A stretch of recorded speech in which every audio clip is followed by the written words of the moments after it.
As long as you stay inside your comfort zone, you're not pushing any of your buttons, you're fine. Your life is predictable and hello, boring, because all the growth and excitement, all of the fun things come when you step outside of your comfort zone and challenge yourself to learn and grow in different ways. Alicia, I'm so excited to have you here on the Unleash Your Ambition podcast. Can you please share who you are, what you do, and how you help people? Oh, great. I'm so happy to be here. I work with bright women who know that they're meant for so much more in life, but somehow have gotten stuck and are trying to figure out how to take their next moves, but are just unsure.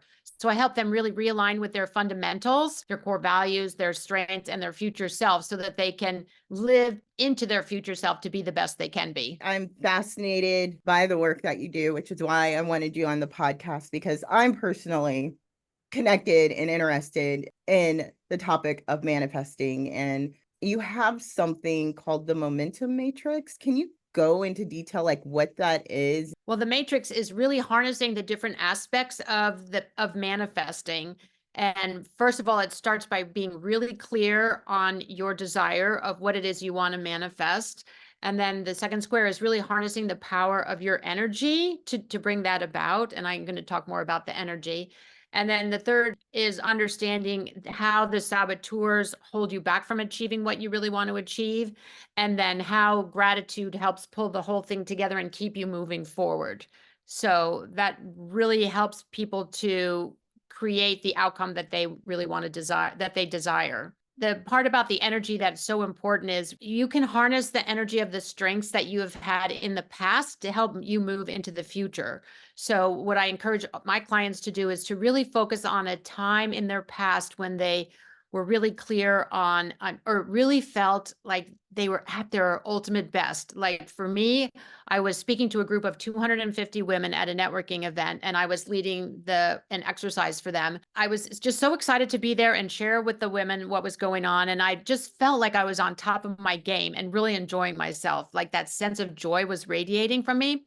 So now I take the feeling that I had at that moment, and every day before I get out of bed, I close my eyes and I think about that time, and I draw that energy into my body, physically in my mind, drawing it in through my feet and my legs and my stomach, and just to fill my whole body with that energy. So that gets me a jump start on my day. So I already feel this great sense of momentum that gets me doing what I need to get done. That energy is something that you can adapt anytime. Like I do it every day. And then if I'm, like something's happening and I'm feeling sort of off, I go back and harness that energy and pull it in. And it's a tool you can keep in your, an arrow you can keep in your quiver and use it whenever you want. And it's something that is so beneficial. And then the other part of the matrix that's important for people to know about is handling the saboteur aspect, because we have both internal and external saboteurs that impact everyone really. And you hear people talk about the imposter syndrome or the inner critic or all these different things. It has to do with your comfort zone, because as long as you stay inside your comfort zone, you're not pushing any of your buttons, you're fine. Your life is predictable and hello, boring, because all the growth and excitement, all of the fun things come when you step outside of your comfort zone and challenge yourself to learn and grow in different ways. But we're through ancestral breeding and learned lessons growing up, and just even from witnessing other things, we have internalized that going outside of our comfort zone is not a good thing, that it becomes negative, and then that really holds us back. So what I really work with my clients to train them is to harness the power of of gratitude, so that you can become comfortable with things you haven't experienced yet. And that helps to hold the saboteur and the inner critic at bay, because if you visualize doing something that is scary for you, like some people would be nervous wreck to talk in front of a crowd of 250 people. I, of course, love it. But then so by visualizing and practicing speaking in front of these large crowds and then being thankful for that, then your mind thinks, oh yeah, we speak in front of large crowds all the time. This is no big deal. It becomes like a normal thing. And so then when you actually do it, you don't have that fear or inner critic, because you've already acclimated to that risk, to that stepping outside of your comfort zone. So that really helps you to move forward with more momentum.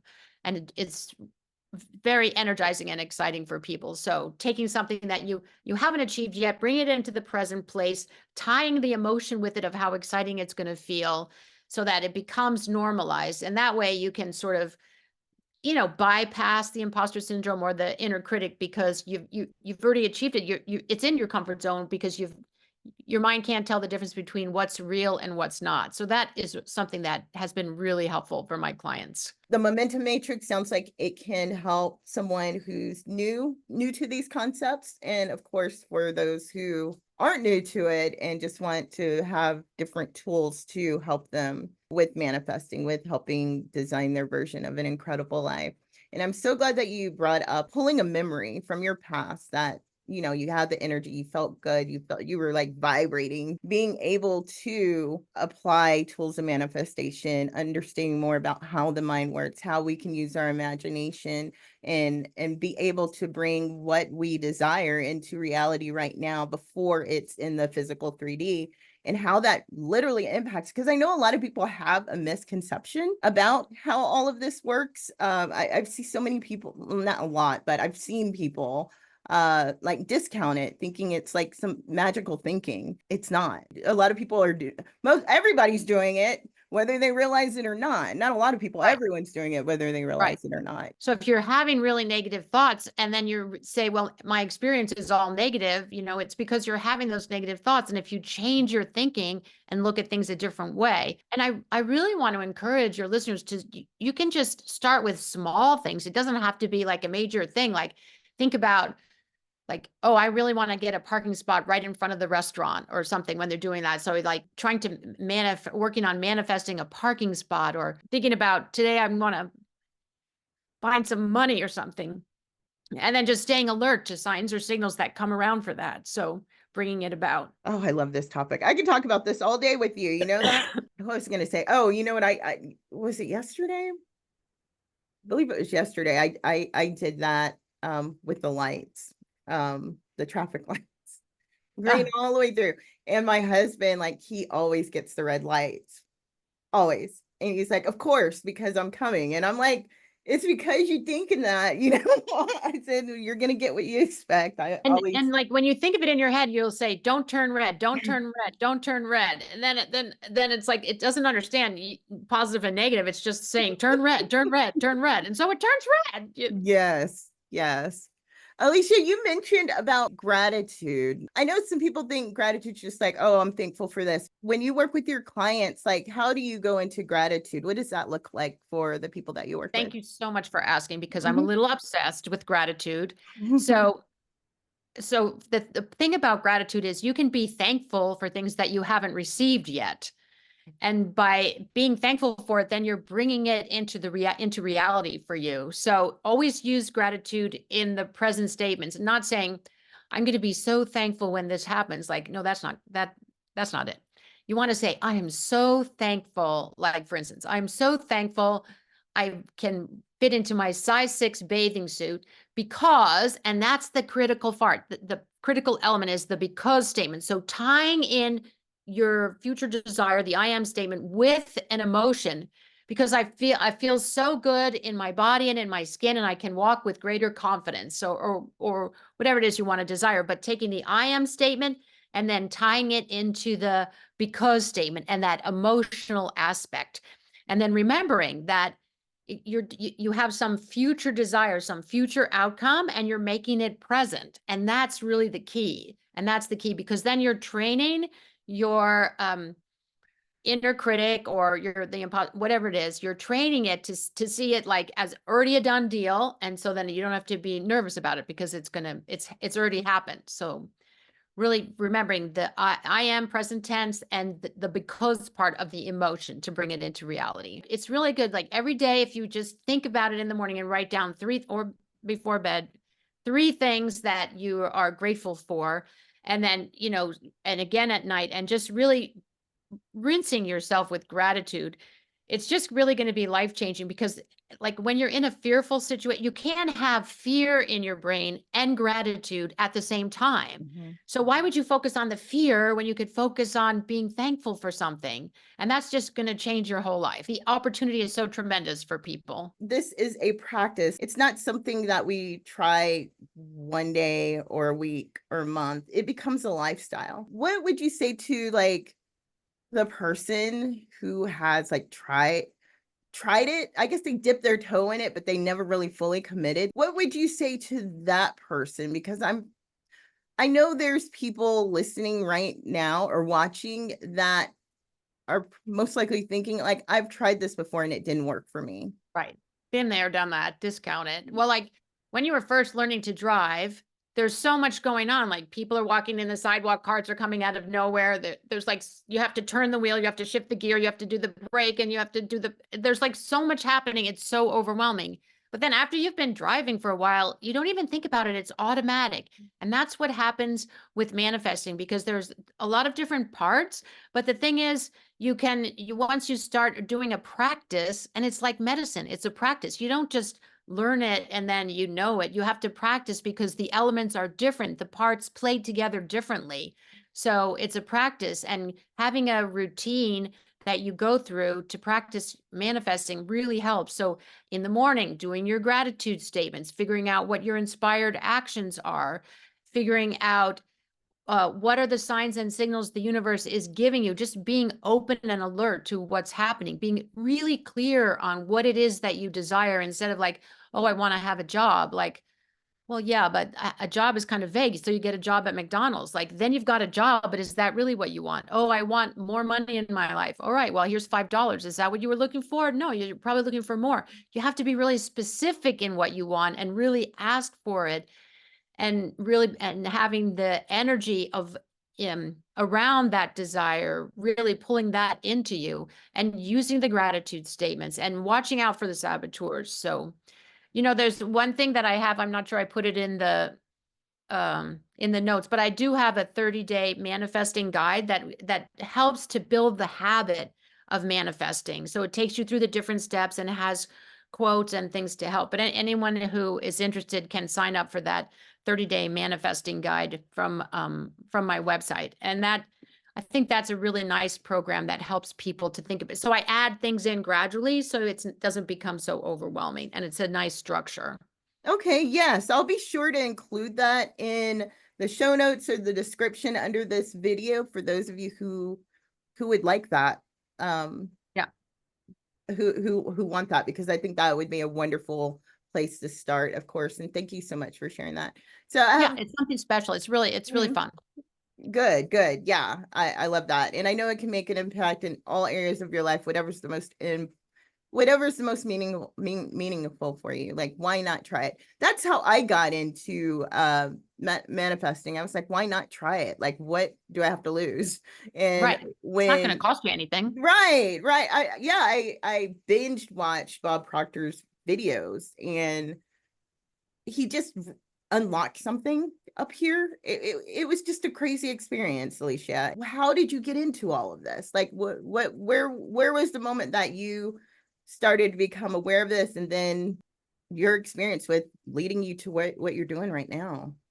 Okay, one thing that happened that just made me think, oh my gosh, manifesting is really a thing. To tell you the really truth, I do not like working out. I mean, I know I have to work out, but it's just not something that I didn't grow up doing sports. Like I'm not a sports person. And I thought, well, if someone would pay me to work out, I would do it. And then I got a job teaching water aerobics and they pay me to work out. I'm like, this is like a gift from God. Like, no, it was a gift from the universe saying, well, you said you wanted to get paid to work out. And so we got you this job. And I just thought that was amazing. And then I was like, oh, I really want to live in Paris. Living in Paris would be so awesome. Oh my gosh. Like, here's the opportunity that fell into my lap to go and live in Paris. I mean, it took a lot of work, and everything has steps that you have to take to go through it. It's not like in The Secret where it's just like you visualize it and it's supposed to happen. No, it's not like that. You have to be really clear on what you want and then take the inspired action steps every day to show the universe that this is what you want. And then once you know, when you're showing the universe and that you're willing to do the work and you're all in, then it's what comes along.